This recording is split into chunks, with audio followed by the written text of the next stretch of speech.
नमस्कार दोस्तों, स्वागत है आपका फिर से एक नए वीडियो में। तो दोस्तों, बीएसएनएल थर्ड पीआरसी जल्दी ही लागू होने वाली है। ठीक है, ये काफी टाइम से होनी थी, यानी कि 8 अक्टूबर 2025 को जब हस्ताक्षर हो गए थे तब से लागू होनी थी, लेकिन नहीं हुई। 2 महीने से ज्यादा हो गया लेकिन अभी तक लागू नहीं हुई। ठीक है, अब यहाँ पर बात आती है कि देखिए, यहाँ पर 6 दिसंबर 2025 को यानी कि कल मैंने एक अपडेट दी है। 6 दिसंबर 2025 को यहाँ पर 5 दिसंबर 2025 को एक मीटिंग हुई और कल मैंने ये अपडेट दी थी, जहां पर मैंने बताया था आपको कि 5 दिसंबर की मीटिंग में यह बात स्पष्ट हो गई है कि जो थर्ड पीआरसी है उसका नोट तैयार हो चुका है। ठीक है, मतलब आपकी जो फाइल है वो आगे बढ़ गई है और वो फाइल इतने टाइम से जो अटकी थी वो आगे बढ़ गई है।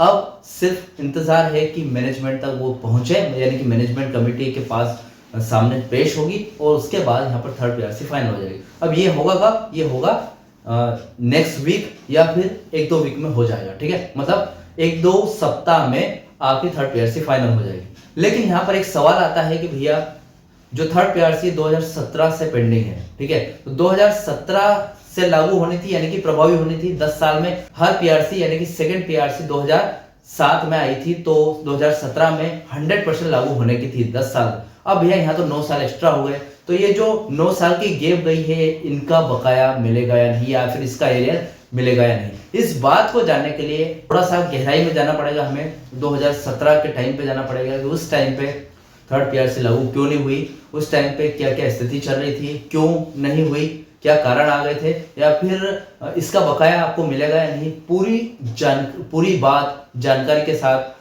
पूरी डिटेल, पूरी जानकारी आज इस वीडियो में क्लियर करने वाला हूं। ठीक है, तो चैनल पर नया हो तो सब्सक्राइब करें। मेरा नाम है सुनील विश्वकर्मा। जानकारी यूजफुल लगे तो लाइक करके जरूर जाना। चलिए दोस्तों, बढ़ाते हैं वीडियो को आगे। तो दोस्तों, आपको पता है मैं जो भी आपको अपडेट वगैरह देता हूं वो मैं पॉइंट बाय पॉइंट देता हूं ताकि आपको वेल एक्सप्लेन हो जाए। ठीक है, तो फिलहाल हमारा जो पॉइंट है, फर्स्ट पॉइंट, कि भैया पूरे 9 साल हो चुके हैं। ठीक है, जो मैंने थंबनेल में आपको बताया, पूरे 9 साल हो चुके हैं, लेकिन थर्ड पीआरसी अब जाके फाइनल हो रही है। ठीक है, अब फाइनल तो हो रही है, लेकिन जो 9 साल का बकाया है एरियर, वो आपको मिलेगा या नहीं, इस बात को समझने के लिए हमें 2017 में जाना पड़ेगा। हमें 2017 में जाना पड़ेगा, जब थर्ड पीआरसी की असली डेट थी। ठीक है, 2017 में जाएंगे कि उस टाइम पे क्या हो रहा था। देखिए, उससे रिलेटेड कुछ पॉइंट है मेरे पास। देखिए, फर्स्ट पॉइंट है वेज एग्रीमेंट में रुकावट कब से है, पहले वो जानेंगे। ठीक है, उसके बाद हमारा सेकंड पॉइंट आता है तीसरा वेतन आयोग अगर लागू हो रहा है तो उससे होगा क्या, मतलब उससे क्या क्या बदलाव आएंगे आपके जीवन में। जो कर्मचारी हो आप, अगर पेंशनर्स हो तो क्या क्या बदलाव आ सकते हैं। उसके बाद यहाँ पर तीसरा पॉइंट है कि जो 6 दिसंबर 2025 में जो अपडेट आई थी, 5 दिसंबर को आई थी, मैंने 6 दिसंबर को वीडियो बनाया था, तो 6 दिसंबर 2025 की जो अपडेट में मैंने बताया था आपको, उससे रिलेटेड भी कुछ सवाल है मेरे पास। ठीक है, तो उसके जवाब भी आपको दे दूंगा। ठीक है, तो पूरी जानकारी पॉइंट बाय पॉइंट समझते हैं। ठीक है, तो यहाँ पर जो पहला पॉइंट है सबसे पहले वो देख लेते हैं। ठीक है, देखिए, ये जो वेज एग्रीमेंट कब से अटका है, मतलब कब से रुका हुआ है, सबसे पहले ये समझ लेते हैं, और क्यों रुका हुआ है। ठीक है, इतिहास और जरूरत दोनों ही जानेंगे। ठीक है, देखिए, यहाँ पर यह मामला कोई नया नहीं है भैया। यह समझौता दरअसल तीसरे वेतन आयोग यानी कि थर्ड पे रिवीजन, और यह काफी लंबे समय से अटका हुआ है। ठीक है, मतलब पे रिवीजन का है, इसमें बहुत सारी दिक्कतें शामिल है और उनका सोल्यूशन इससे हो सकता है। ठीक है, देखिए, कब से है ये मामला ये समझते हैं। मूल तारीख जानते हैं। कर्मचारियों के वेतन में संशोधन 1 जनवरी 2017 से ही बकाया है। सोचिए, 2017 से आज दिसंबर 2025 तक लगभग पूरे 9 साल होने को आए हैं और यह लागू अब तक नहीं हो पाया। ठीक है, अब इतना लंबा इंतजार क्यों?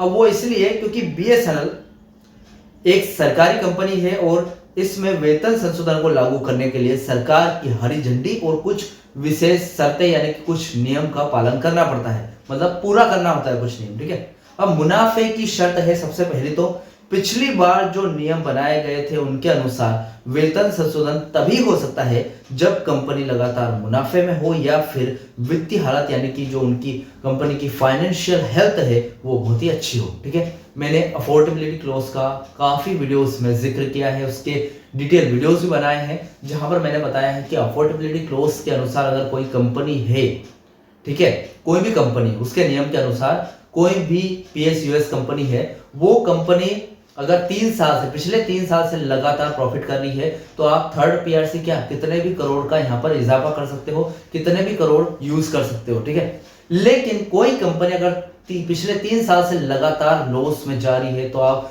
थर्ड पीआरसी तो क्या कोई छोटा मोटा खर्चा भी नहीं कर सकते कंपनी में, क्योंकि कंपनी का रेवेन्यू इतना कम है और आप थर्ड पीआरसी जैसे बहुत बड़े खर्चे करने जा रहे हो, यानी कि करोड़ों अरबों का खर्चा है, ठीक है। थर्ड पीआरसी एक तरह का खर्चा है। थर्ड पीआरसी लागू करेंगे तो आप जो कंपनी पर बोझ बढ़ेगा, क्योंकि हर एक कर्मचारियों को आप मतलब समथिंग उसकी उनकी सैलरी में 10-10, 20-20 हजार, 30-30 हजार का इजाफा करोगे, तो पूरे बीएसएनएल में कितने कर्मचारी होंगे, पूरे सारे कर्मचारियों को इतना पैसा दोगे तो समथिंग करोड़ों रुपए का कंपनी पर बोझ आएगा। तो वो एक तरह का खर्चा है। करोड़ों रुपए तो कंपनी कमा नहीं रही, फिलहाल लाखों में नहीं कमा रही कंपनी, तो आप करोड़ों रुपए का बोझ कैसे दे सकते हो कंपनी को। तो इसलिए यहाँ पर अफोर्डेबिलिटी क्लॉज लागू हो जाता है कंपनी पर, और उसका मतलब ये है कि जब तक आप पिछले 3 साल लगातार प्रॉफिट नहीं करोगे कंपनी में, तब तक आप कंपनी में 1 रुपए का भी खर्चा नहीं कर सकते, ठीक है। मतलब थर्ड पीआरसी लागू नहीं कर सकते, सीधी सी बात है। बीएसएनएल की हालत क्या है, दुर्भाग्य से 2017 के टाइम पे, 2017 का जो टाइम चल रहा था उसके आसपास बीएसएनएल की माली हालत थोड़ी सी खराब थी। माली हालत का मतलब ये है कि वित्तीय स्थिति इतनी ठीक नहीं थी कि थर्ड पीआरसी उस टाइम लागू कर पाए, और कंपनी लगातार घाटे में थी। इस कारण सरकार और मैनेजमेंट इस समझौते को आगे नहीं बढ़ा पा रहे थे। अब फिलहाल ये है कि भाई साहब बात ये है, सीधी सी बात है कि यह जो 2017 का बकाया है, यह 9 साल की तपस्या है, ठीक है। भले बीएसएनएल कर्मचारी बोल लो, बीएसएनएल मैनेजमेंट या फिर बीएसएनएल कंपनी का, और बीएसएनएल कर्मचारी और पेंशनर्स का विशेषकर बीएसएनएल यू भी काफी इंतजार कर रही है, तो वो भी तपस्या कर रही है। हम सबकी तपस्या है, यानी कि बीएसएनएल यू का कहना है ये। जब कंपनी की बात आई तो कहा गया कि पहले तुम कंपनी को मुनाफा कमा कर दो, तब हम तुम्हारी तनख्वाह बढ़ाएंगे। अब जाकर थोड़ी सी उम्मीद बंदी है कि 6 दिसंबर 2025 में जो अपडेट निकल कर आई कि भैया फटाफट से 1-2 हफ्ते में आपकी थर्ड पीआरसी फाइनल हो जाएगी। बीएसएनएल मैनेजमेंट भी इसको तेजी से कर रहा है इस काम को कि भैया हो जाने दो, कब तक हम इस बार इसी तरीके से बीएसएनएल यू हमको टोकेगी, वो प्रयास कर रही, संघर्ष कर रही है, बार हमको टोक रहे हैं कि थर्ड पीआरसी फाइनल कर दो, ठीक है। अब फिलहाल अफोर्डेबिलिटी क्लॉज की यहाँ पर कोई बात नहीं लिखी हुई है इस अपडेट में कि क्या होगा उसका। आगे जो भी अपडेट आएगी मैं वीडियो में जरूर लेकर आऊंगा, तो उम्मीद बंदी है। अब देखिए यहाँ पर इसकी जरूरत क्यों है ये देख लेते हैं। महंगाई से मुकाबला करने के लिए पहली बात तो ये, क्योंकि 9 साल में महंगाई बहुत ज्यादा बढ़ गई। 2017 से अब तक देश में महंगाई यानी कि इन्फ्लेशन कितनी ज्यादा बढ़ गई है। जरूरी सामानों के दाम जो कि बहुत ही बेसिक से सामान है वो आसमान छू रहे हैं, ठीक है। बिना वेतन संशोधन के कर्मचारियों के लिए अपना खर्च चलाना बहुत मुश्किल है, घर और खर्च दोनों, मतलब खर्च बहुत महंगा हो गया है, ठीक है। उनकी सैलरी जहां है वहीं है, उनके मेडिकल अलाउंसेस वगैरह थोड़ी बहुत राहत देते हैं, लेकिन यहाँ पर थर्ड पीआरसी लागू करना बहुत जरूरी है। अब सोचिए जरा, कोई प्यून वगैरह है उसकी सैलरी तो वही जो पहले सेकंड पीआरसी के हिसाब से वही 15-20 हजार रुपए है, वही है, उससे ज्यादा नहीं है। तो 20 हजार बड़े शहरों में बहुत कम होते हैं, इसके लिए कम से कम 30-35 हजार 40 हजार की तनख्वाह होनी जरूरी है। तो वो किस चीज से बढ़ेगी, थर्ड पीआरसी लागू होने से। बीएसएनएल के कर्मचारी है उनके लिए, और पेंशनर्स को भी फायदा होना चाहिए। अफसरों और कर्मचारियों के बीच अंतर भी है। जब तक यह नया समझौता यानी कि वेतन संशोधन समझौता लागू नहीं होता, सीधी भर्ती यानी कि डायरेक्ट रिक्वायर्ड हुए अधिकारियों और कर्मचारियों के वेतन में पिछले संशोधन के मुकाबले एक बड़ा अंतर बना रहता है, जो कि मोरल मनोबल को तोड़ता है, जो उनके मेंटेलिटी उनको तोड़ता है कि यार नहीं, ऐसा होता है जैसे कंपनी में क्या होता है कि जो पुराने 4-5 साल से काम कर रहे हैं कर्मचारी, उनके लिए नियम अलग है और नए कर्मचारियों के लिए अलग है। अब पुराने कर्मचारी जो 5 साल दे रहे हैं कंपनी को, उनका पोस्ट परिवर्तन नहीं हो रहा है, मतलब उनका प्रमोशन नहीं हो रहा है, और उनको आगे नहीं बढ़ाया जा रहा है, और ना ही थर्ड पीआरसी फाइनल करके उनको यहाँ पर ज्यादा तनख्वाह बढ़ा रहे हैं, ठीक है। अब जो नए कर्मचारी आ रहे हैं, ठीक है, जैसे आज जो भर्ती हुआ, उनकी पेमेंट डायरेक्ट पुराने कर्मचारियों की तरह रख रहे हैं, ठीक है। मतलब उनको 20 हजार मिल रहे हैं पुराने को, तो नए को भी 20 हजार दे रहे हैं, तो एक तरह का भेदभाव है। उन्होंने 5 साल कंपनी को दिए तो उनको ज्यादा ही पैसा मिलना चाहिए, ठीक है। तो कुछ इस तरीके का भेदभाव। कर्मचारियों का मनोबल यानी कि मोटिवेशन, इतने सालों तक कंपनी के मुश्किल वक्त में भी कर्मचारियों ने पूरी ईमानदारी से काम किया है। यह वेज एग्रीमेंट लागू होना चाहिए, उनके मेहनत का इनाम उनको मिलना चाहिए, इससे उनका मनोबल बहुत ही ऊंचा हो जाएगा, ठीक है। अब यहाँ पर देखें, बात आती है सेकंड पॉइंट हमारा। फर्स्ट पॉइंट काफी लंबा हो गया है ना, तो देखिए दूसरा पॉइंट आता है हमारा, तीसरा वेतन आयोग लागू होने से होगा क्या, क्या बदलाव आएंगे, ठीक है। देखिए यह समझौता सिर्फ सैलरी बढ़ाने का कागज नहीं है भाई, बल्कि इसमें कई दूसरी बातें भी शामिल है जो कर्मचारियों की पूरी सैलरी स्ट्रक्चर पर असर डालती है। जो ढांचा है स्ट्रक्चर उस पर भी यहाँ पर असर डालती है। देखिए पहले तो सैलरी में यानी कि पे स्ट्रक्चर में आप बदलाव होगा, चेंजेस होंगे, ठीक है। नया फिटमेंट फैक्टर फॉर्मूला आएगा, यह सबसे जरूरी हिस्सा है। इसमें यह तय होता है कि आपकी वर्तमान बेसिक सैलरी पर कितना फिटमेंट बेनिफिट जोड़कर आपकी नई बेसिक सैलरी तय की जाएगी, ठीक है। उम्मीद कितनी है वो देख लेते हैं। आमतौर पर 15% से लेकर 18% तक की फिटमेंट लागू होने की उम्मीद है। यानी कि अगर आपकी सैलरी 20,000 है तो उसका 18% या फिर 15% कितना होता है आप खुद कैलकुलेट करके देख लीजिए कि आपकी सैलरी 20,000 है तो 15% कितना होगा उसका निकाल कर देखिए कैलकुलेटर से, या फिर 18% कितना होगा। तो इतना आपकी बढ़ोतरी होगी सैलरी में। नया पे स्केल यानी कि न्यू पे स्केल में क्या मौजूदा पे स्केल की जगह नए ऊंचे पे स्केल लागू होंगे, ठीक है। मतलब 9 सालों से कुछ तो पे स्केल बढ़ेगा, ठीक है। अब देखिए अलाउंसेस में भी बदलाव होंगे, जो भत्ते वगैरह मिलते हैं। महंगाई भत्ता जो कि डियरनेस अलाउंस यानी कि डीए जो आपको मिलता है आईडीए पैटर्न पर, चूंकि यह समझौता 1 जनवरी 2017 से लागू होता है तो उस तारीख से लेकर अब तक जो बकाया है यानी कि डीए का जो एरियर है वह मिलने की संभावना बढ़ जाती है, ठीक है।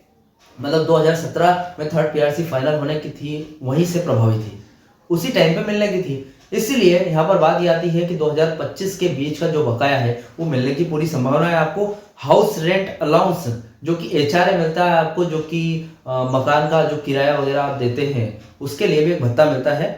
शहरों की कैटेगरी के हिसाब से एचआरए के रेट्स में भी बढ़ोतरी होगी अब से लागू होने के, थर्ड पीआरसी लागू होने के बाद, ठीक है। अब बकाया राशि यानी कि एरियर की कितनी संभावना वो देख लेते हैं। सबसे बड़ी बात यह है कि अगर यह समझौता 1 जनवरी 2017 से लागू होता है तो कर्मचारियों को 1 जनवरी 2017 से लेकर लागू होने की तारीख तक का बकाया यानी कि एरियर भी मिलने की पूरी संभावना है। यह एक बहुत ही बड़ी रकम हो सकती है जो एक मुश्त या यानी कि लमसम या किस्तों इंस्टॉलमेंट में आपको मिलेगी।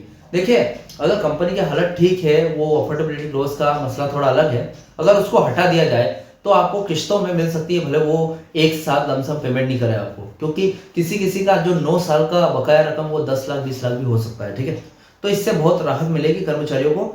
अब देखिए फिलहाल सारा जो खेल है ये एरियर का है भैया। यहाँ पर 2017 से लेकर अब तक की जो बढ़ी हुई सैलरी का जो पैसा रुका हुआ है वह एक साथ हाथ में आएगा। यह दिवाली से पहले की बड़ी लॉटरी है, इसीलिए इस फाइल को पास कराने के लिए इतनी ज्यादा दौड़मदाड़ हो रही है, ठीक है।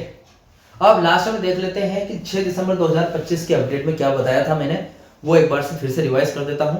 देखिए सीएमडी की दखल यानी कि सीएमडी का खुद रुकावटें को दूर करना, जो भी बीच में दखल दे रहा था या फिर जो भी अड़चन आ रही थी उसको खुद दूर किया उन्होंने, कि टॉप मैनेजमेंट अब इस काम को तेजी से खत्म करना चाहता है, ठीक है। मतलब खुद मैनेजमेंट चाहता है कि ये काम फटाफट हो जाए। अब अंतिम चरण यानी कि फाइल अब एसआर सैंक्शन से निकलकर सीधी मैनेजमेंट कमेटी के पास जा रही है, जो कि अंतिम चरणों में है, ठीक है।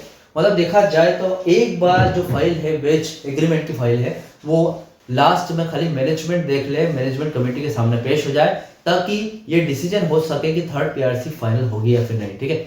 वैसे तो होनी है, अब हस्ताक्षर हो चुके हैं तो 100% होनी है फाइनल, लेकिन इंतजार है कि एक हफ्ता कब बीत जाए या फिर एक हफ्ता 2 हफ्ता, जब भी एक निश्चित डेट दे दे, जो भी डेट देंगे या फिर जो मीटिंग होगी उसके बारे में पूरी डिटेल निकलकर पूरी अपडेट आपके सामने पेश करूंगा, वीडियो लेकर आऊंगा।